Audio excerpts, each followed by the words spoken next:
और इसी बीच शिक्षा मंत्री कंवरपाल गुर्जर का भी बयान सामने आया है। इस वक्त की बड़ी जानकारी, पहली कक्षा के आरटीई के तहत अब एडमिशन होंगे। इस वक्त की बड़ी जानकारी हम आप तक पहुंचा रहे हैं। शिक्षा मंत्री कंवरपाल गुर्जर का बयान सामने आया है। आपको बता दें कि उन्होंने कहा है कि दूसरी कक्षा से 8वीं कक्षा तक 134A जारी रहेगा। दूसरी से लेकर 5वीं तक 700 रुपए फीस सरकार देगी। छठी से 8वीं तक 900 रुपए सरकार फीस देगी। इस वक्त की बड़ी जानकारी हम आप तक पहुंचा रहे हैं। शिक्षा मंत्री का बयान सामने आया। उन्होंने कहा कि पहली कक्षा के आरटीई के तहत अब एडमिशन होंगे। शिक्षा मंत्री कंवरपाल गुर्जर का ये बयान सामने आया है। उन्होंने कहा है कि दूसरी कक्षा से 8वीं कक्षा तक 134A रहेगा जारी।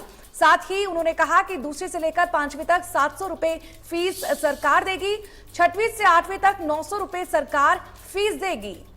बड़ी जानकारी हम आप तक पहुंचा रहे हैं किस तरह से शिक्षा मंत्री कंवरपाल गुर्जर का बयान सामने है। उन्होंने कहा कि पहली कक्षा के लिए आरटीई के तहत एडमिशन होंगे। शिक्षा मंत्री का यह बयान सामने आया है। आपको बता दें कि उन्होंने कहा कि दूसरी कक्षा से 8वीं कक्षा तक 134A जारी रहेगा। साथ ही दूसरी से लेकर 5वीं तक 700 रुपए फीस सरकार देगी। और इस पर ज्यादा जानकारी देने के लिए हमारे साथ इनपुट एडिटर जुड़ चुके हैं राज वर्मा सर। सर, आपसे पूछना चाहेंगे कि शिक्षा मंत्री कंवरपाल गुर्जर का बयान सामने आया जहां पर उन्होंने नीतियों में कुछ चेंजेस किए हैं। क्या कुछ जानकारी इस खबर पर?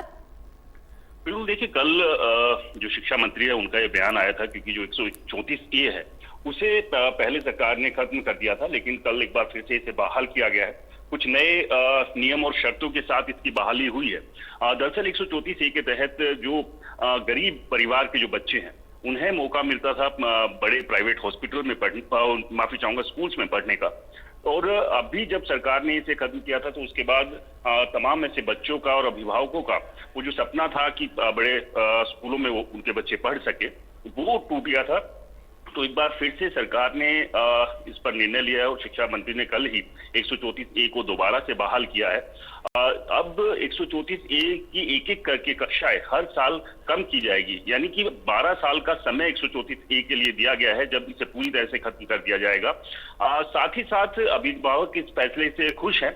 तो वहीं प्राइवेट जो स्कूल्स हैं उनका कहना है कि 134A के तहत जो एडमिशन होते थे उसमें कहीं ना कहीं जो नियम है उनका पालन नहीं होता था, जिसकी वजह से लगातार प्राइवेट स्कूल इसका विरोध कर रहे थे। वर्षा, मैं आपको बताऊं कि लंबे समय से, अगर पिछले कुछ सालों से देखें तो अभिभावक और स्कूलों के बीच इस बात को लेकर लगातार मतभेद बने हुए थे। स्कूल्स का कहना था, क्योंकि नियम ये कहता है कि सालाना 1,80,000 की आय वाले परिवार के बच्चे ही 134A के लिए एलिजिबल है, वही इन प्राइवेट स्कूल्स में जो है दाखिला ले सकते हैं। लेकिन जब स्कूल्स ने अपने स्तर पर इंक्वायरी कराई तो कई परिवार ऐसे निकले जिनकी आय से कहीं ज्यादा थी, और जो चाहे घर हो, घर में गाड़ी हो, तो इस तरह की सुविधाएं भी वहां देखने को मिली। उसके बाद लगातार स्कूल इसका विरोध कर रहे थे, लेकिन एक बड़ी संख्या उन परिवारों की भी थी जो 134A के लिए एलिजिबल थे, यानी कि जिनकी आय 1,80,000 या उससे कम थी। तो उनसे कहीं ना कहीं उनका हक जो है वो छिन रहा था, जिसको देखते हुए कल ये निर्णय लिया गया। जी राज वर्मा सर, इस पर तमाम जानकारी देने के लिए आपका बहुत बहुत शुक्रिया। एक बेहद ही अच्छा डिसीजन लिया गया है सरकार द्वारा।